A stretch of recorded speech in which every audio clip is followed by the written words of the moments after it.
Bom, vamos falar sobre superfície ocular e Covid-19.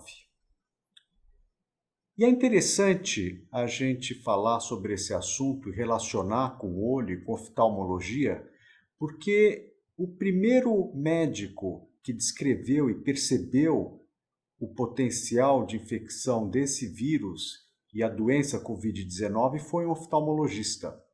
O Dr. Li Wenliang, na China, é que percebeu que estava ocorrendo uma epidemia de uma síndrome gripal naquela região de Wuhan e ele notificou as autoridades do hospital e as autoridades locais que não acreditaram, pelo contrário, perseguiram ele e outros médicos e depois ele acabou sendo preso e acabou vindo a falecer decorrente da infecção pelo vírus do Covid-19. Então, vocês veem que o oftalmologista não é apenas quem cuida do olho, mas o oftalmologista é um médico e foi um médico oftalmologista que descreveu pela primeira vez o Covid-19.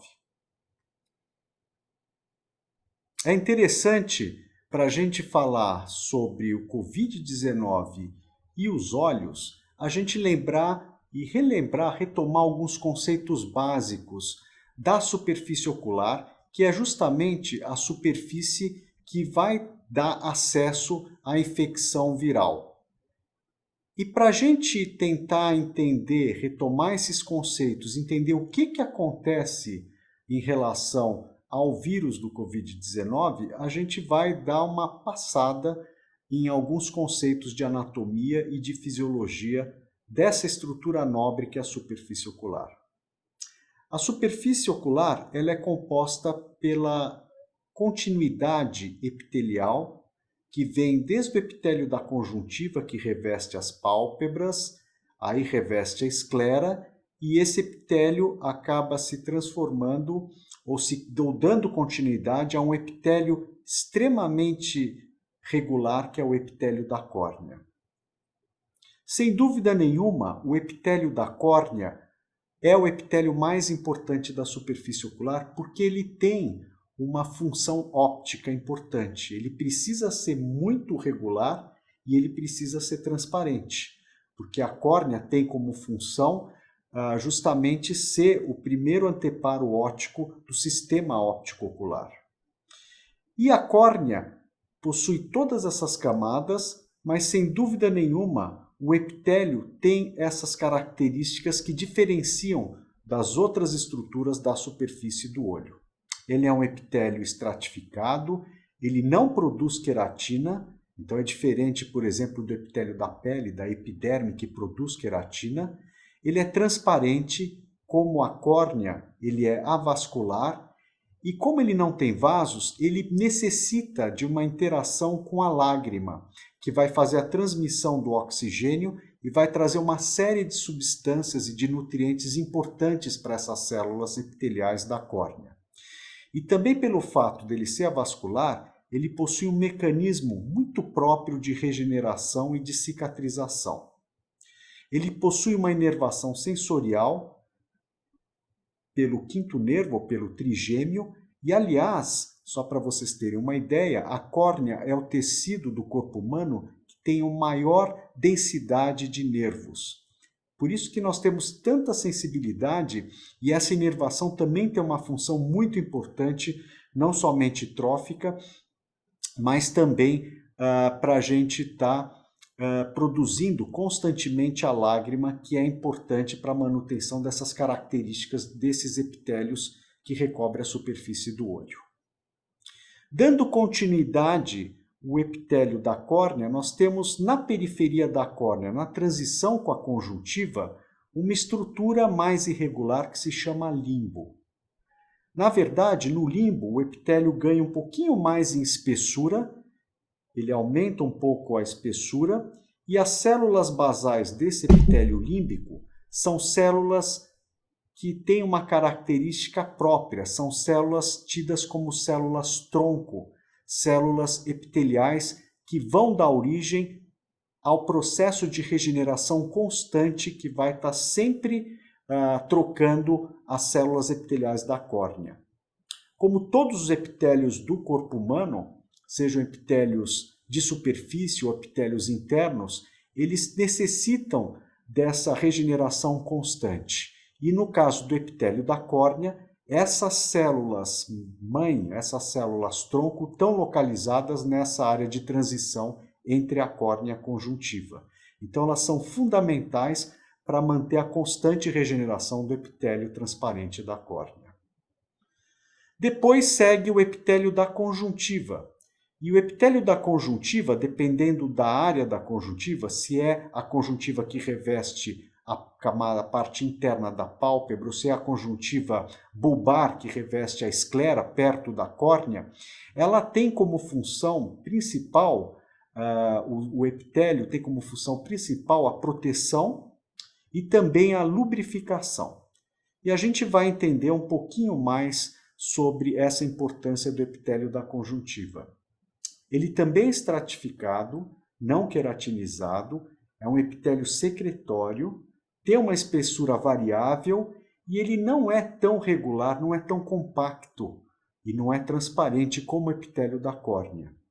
Na conjuntiva a gente encontra vasos sanguíneos e por debaixo do epitélio da conjuntiva a gente encontra grandes coleções de linfócitos, de células do tecido linfocitário, células linfocitárias de defesa que estão, então, justamente revestindo e principalmente por debaixo do epitélio da conjuntiva. Na superfície do epitélio conjuntival, a gente encontra algumas células que se coram em vermelho com alguns tipos de corantes específicos, como o PAS, que são células cheias de mucina, células que secretam mucina. São células epiteliais diferenciadas que se chamam células caliciformes. Isso você só encontra na conjuntiva, você não encontra na córnea. E constantemente essas células caliciformes vão estar liberando mucina que vai se misturar com a parte aquosa da lágrima. É interessante a gente também recordar um conceito importante dos epitélios das mucosas. Os epitélios das mucosas, sejam ela a conjuntiva, que é uma mucosa, ou sejam mucosas internas, como a mucosa digestiva, a mucosa das glândulas mamárias, a mucosa do tecido urogenital, todas essas mucosas compõem o que a gente chama de MALT, tecido linfocitário associado às mucosas. O MALT, ele então se encontra presente em todas essas mucosas e tem algumas características que a gente encontra na conjuntiva, como, por exemplo, a possibilidade de secretar IgA, que é uma imunoglobulina de defesa, secretar algumas outras substâncias de defesa, possuir células M que capturam e processam antígenos e também uma característica típica das mucosas, que é a capacidade, dependendo do tipo de estímulo, de induzir, além de defesa, também tem a possibilidade de induzir tolerância. É por isso que a gente, quando come, por exemplo, uma carne, uma proteína, a gente não monta uma resposta imunológica contra essa proteína. Dentre os mecanismos está a capacidade de indução de tolerância da mucosa digestiva. A mesma coisa acontece com a conjuntiva. Ela protege, mas ela também não reconhece ou ela evita o reconhecimento de algumas proteínas que entram em contato com a superfície do olho. No olho, a conjuntiva e as células epiteliais, a mucosa que reveste a glândula lacrimal, ducto nasolacrimal, compõem então esse tecido linfocitário associado ao olho, que faz parte desse tecido linfocitário das mucosas. O que é interessante também é que, do ponto de vista de defesa de mucosas, além da secreção de IgA, essas células epiteliais das mucosas, como a conjuntiva, elas reconhecem, então, antígenos e células apresentadoras de antígeno migram para os linfonodos regionais, onde então essas células vão expor esses antígenos às células linfocitárias, que vão montar uma resposta antígeno anticorpo local, ou então vão estimular até mesmo o sistema linfocitário geral a produzir uma resposta imunológica. E é por isso que nós temos também a possibilidade, através do estímulo da mucosa do olho, de você, por exemplo, elaborar uma vacina via colírio, porque você consegue chegar até mesmo ao estímulo da via ou do sistema linfocitário sistêmico. Falando um pouquinho sobre a unidade funcional da lágrima, o que é muito importante. Como eu comentei com vocês, essa superfície do olho, os epitélios da conjuntiva, do limbo e da córnea, precisam estar constantemente lubrificados. E essa lubrificação, ela é composta por um filme lacrimal que é extremamente complexo. Ele possui uma camada de mucina, que é uma camada mais interna. Ele possui, vamos ver aqui, a camada mais espessa, que é a aquosa, que é produzida pela glândula lacrimal, e uma camada externa lipídica, ou seja, tem toda uma composição própria e complexa e que é necessário para a gente conseguir manter todas aquelas características do epitélio que reveste a superfície do olho. Para que essa lágrima seja constantemente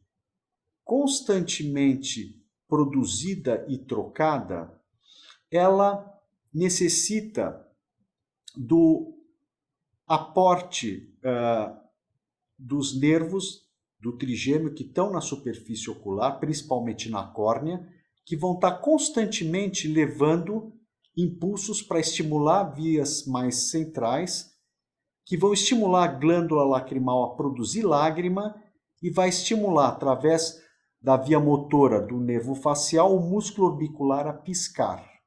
Então, constantemente, você tem um estímulo para a produção da lágrima e para o mecanismo do piscar. E o mecanismo do piscar é fundamental, porque ele empurra a lágrima para o ducto nasolacrimal para a lágrima sair para o nariz, permitindo então essa troca constante da lágrima na superfície do olho. E esse é um mecanismo muito importante de defesa também.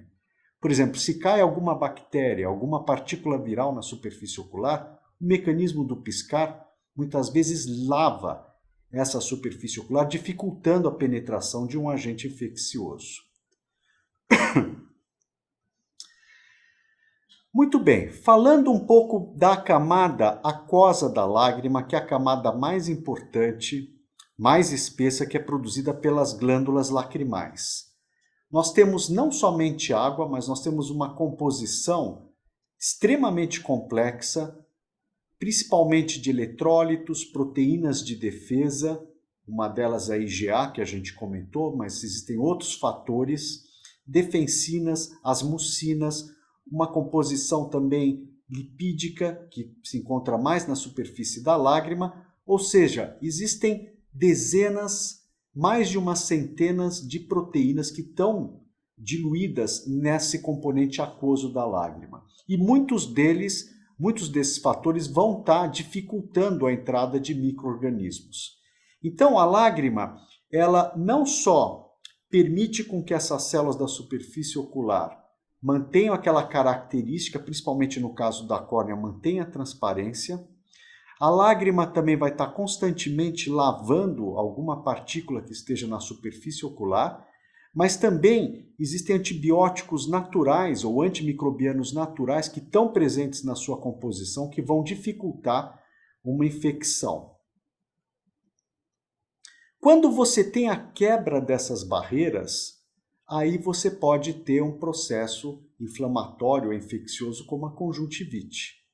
E sem dúvida nenhuma, a conjuntivite que a gente mais conhece no dia a dia é essa conjuntivite epidêmica, né? A conjuntivite viral. Existem vários vírus que estão associados às infecções da conjuntiva, principalmente da família do adenovírus. Sem dúvida nenhuma, o adenovírus e o picornavírus são os que mais causam essa infecção clássica conjuntivite viral que a gente conhece e que causam também o quadro clínico da conjuntivite, que é olho vermelho, sensação de corpo estranho, lacrimejamento, e cujo tratamento, se for viral, ele basicamente se restringe a sintomáticos e, em alguns casos, a utilização de corticoides ou, quando é muito intensa, com possibilidade de ter uma infecção secundária, a utilização de antibióticos tópicos. Aqui nós temos, então, o quadro clássico da conjuntivite viral, produzindo a hiperplasia, o aumento dessas coleções linfocitárias na conjuntiva, que é o tecido que tem o maior número dessas células inflamatórias. Em relação à classificação dos vírus, nós vimos que os vírus que mais causam conjuntivite viral são os vírus da família dos adenovírus, que são vírus que a gente encaixa no grupo de vírus que também constam com infecção respiratória. Mas dentre esses vírus, que são vírus ligados a fenômenos também à infecção das vias respiratórias, nós temos uma família, que é a família dos coronavírus, que é uma família de vírus que é composta por vírus de RNA de fita simples, que estão muito ligados à nossa pandemia que nós estamos vivendo hoje em dia. Aqui vocês veem que interessante esses vírus respiratórios, eles têm então um tropismo não somente pela mucosa respiratória, mas pela mucosa ocular, principalmente o adenovírus, o vírus da família influenza e o coronavírus menos. O coronavírus tem muito mais tropismo pela via respiratória do que pela mucosa ocular. É diferente do adenovírus. Isso daí provavelmente está ligado a alguns receptores de entrada para esses vírus, Nós temos receptores diferentes do adenovírus, ao vírus do influenza, em relação, por exemplo, ao vírus da família do coronavírus. Muito bem. Entrando então no assunto do coronavírus, o Covid-19, que é causado pelo vírus SARS, da família SARS, coronavírus 2, ou novo coronavírus. Ele é um vírus que tem uma capacidade de disseminação extremamente importante, muito mais do que os parentes deles, da família do SARS, e basicamente causam como principais sintomas a febre, tosse seca, fadiga, quer dizer, um quadro respiratório, Pode dar dor articular, cefaleia, arrepios e muito menos frequente, mais ou menos 1% dos casos, pode dar um quadro ocular, um quadro de conjuntivite. Existem alguns trabalhos na literatura que vão falar e explicam também o porquê desse motivo. Quer dizer, será que os coronavírus podem afetar os olhos? Muito bem. Esse daqui é um paciente, deixa eu ver se ele passa aqui o vídeo, mas basicamente é um vídeo de um paciente que teve o quadro respiratório típico do Covid-19, com febre, e também, juntamente com esse quadro respiratório, um quadro gripal, ele apresentou então com olho vermelho e com lacrimejamento um quadro de conjuntivite leve viral. É um paciente tipicamente que teve a manifestação ocular decorrente do Covid-19. Interessante que existem alguns relatos da literatura muito controversos, quer dizer, existem trabalhos mostrando que existe pouquíssimo material genético do vírus na lágrima do paciente infectado do coronavírus, mas existem trabalhos mostrando que pacientes totalmente protegidos, exceto os olhos, quer dizer, sem óculos de proteção, conseguiram ou foram infectados, mostrando então uma possível via de transmissão, uma via de contaminação à via ocular. Existem outros trabalhos interessantes, talvez um dos mais interessantes seja esse, publicado no New England Journal, agora, recentemente, mostrando que mais ou menos 1%, ou 0,8%, para ser mais preciso, dos pacientes infectados por coronavírus, em mais de 1.000 pacientes, apresentaram sinais e sintomas de conjuntivite. Em contrapartida, um outro estudo também realizado na China em pacientes internados, pacientes graves, né, em situação de unidade de tratamento intensivo, em UTI, por coronavírus, apresentaram mais ou menos 30% dos pacientes apresentavam sinais de conjuntivite. Ou seja, pacientes graves apresentam muito mais frequentemente os sinais típicos de uma conjuntivite. E é interessante isso porque provavelmente a explicação se deve não somente à possibilidade do vírus estar infectando a conjuntiva, mas a gente tem que lembrar que paciente internado em UTI tem outros fatores que podem estar levando a um quadro ocular, como por exemplo o uso do respirador. A gente sabe que o oxigênio vai estar chegando diretamente à superfície do olho, irritando o olho, produzindo então um quadro de conjuntivite irritativa.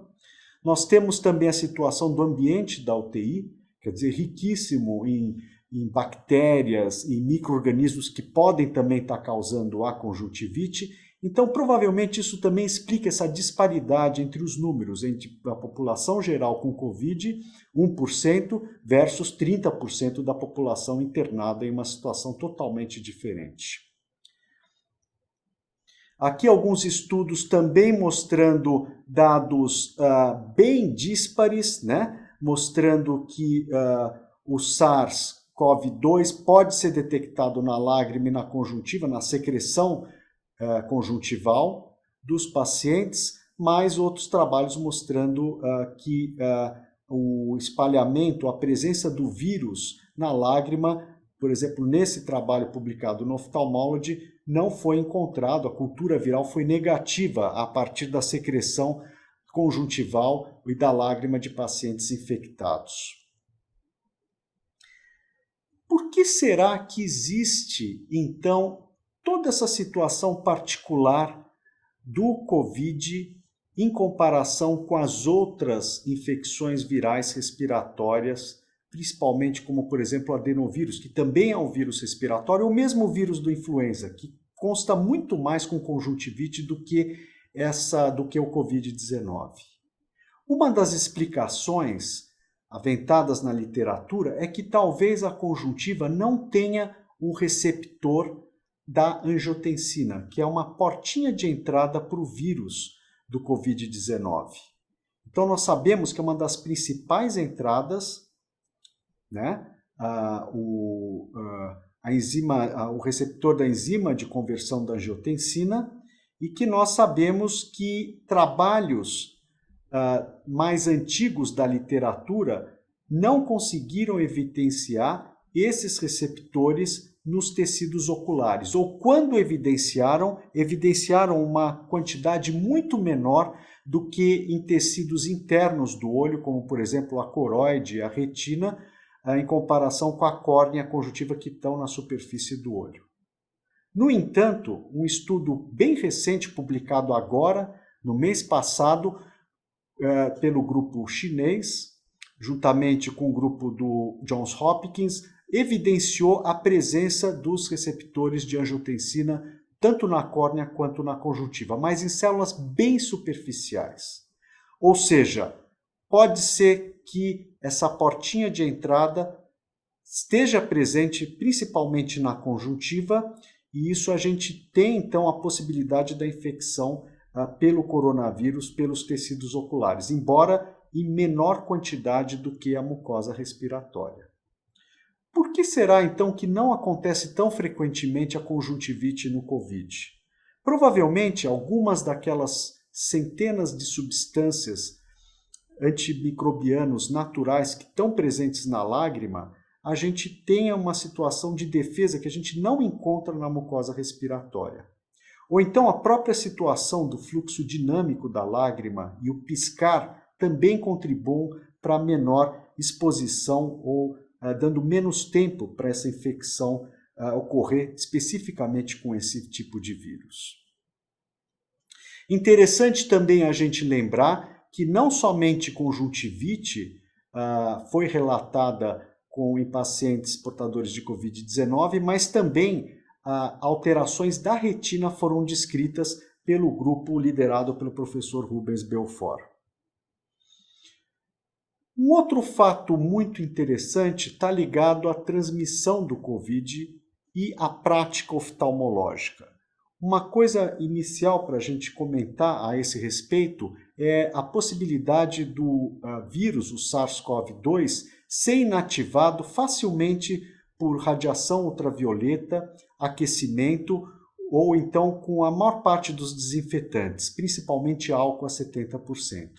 Nós sabemos também que existem algumas superfícies que ele se mantém por menos tempo, principalmente prata, cobre e alguns tipos de material. Então, realmente é um vírus que você consegue eliminar de uma maneira relativamente fácil, embora ele tenha um contágio muito fácil, principalmente pelos aerosóis, pela via respiratória.